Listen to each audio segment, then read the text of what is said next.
नमस्कार दर्शक बंधु। राज्य कैबिनेट तरफ राशन कार्ड हिताधिकारी एक खुशी खबर रही। यही खुशी खबर जाना पूर्व जो मैंने आम चैनल को नुआ से भिडियो को प्रथम लाइक करी चैनल को सब्सक्राइब कर दिंतु और पाखरे थिबा बेल आइकन को दबाई दिंतु। यह फल आपण मैंने आम भिडियो को सर्वप्रथम देखिपारे। राज्य सरकार राशन कार्ड हिताधिकारी मागणार एवं 1000 टंका सहित 2टी बैग देवाक घोषणा करिसेंती। आसंतु जानिनबा यह आपको किपरि मिल पारिबो। आपण मैंने जानिथिबे जे राज्य सरकार राशन कार्ड हिताधिकारी मागणार चाउल जोगाई आसुथिले।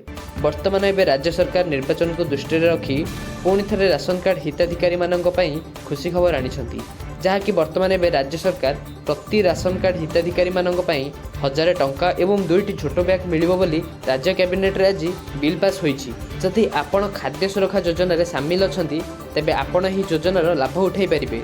यही 2टी बैग द्वारा आपण बजार आवश्यक सामग्री सब आनीपारे। राज्य सरकार यही योजन ओडिशार प्राय 95.90 लाख हिताधिकारी उपकृत हेबे एवं एथिपाई राज्य सरकार 959.5 कोटी टंका खर्च करिवे बोली जणा पड़िछि।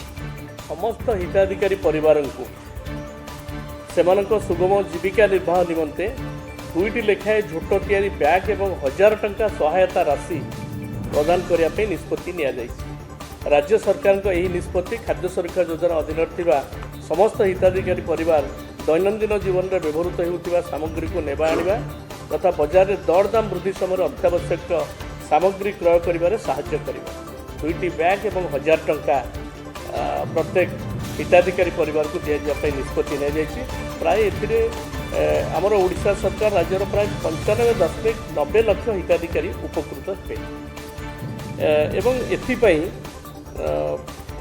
राज्य सरकार ये खर्च बाबद को 959.5 कोटी सर्वमोट 1237.74 कोटी टंका राज्य सरकार निजस्व पांठि वहन करेंगे।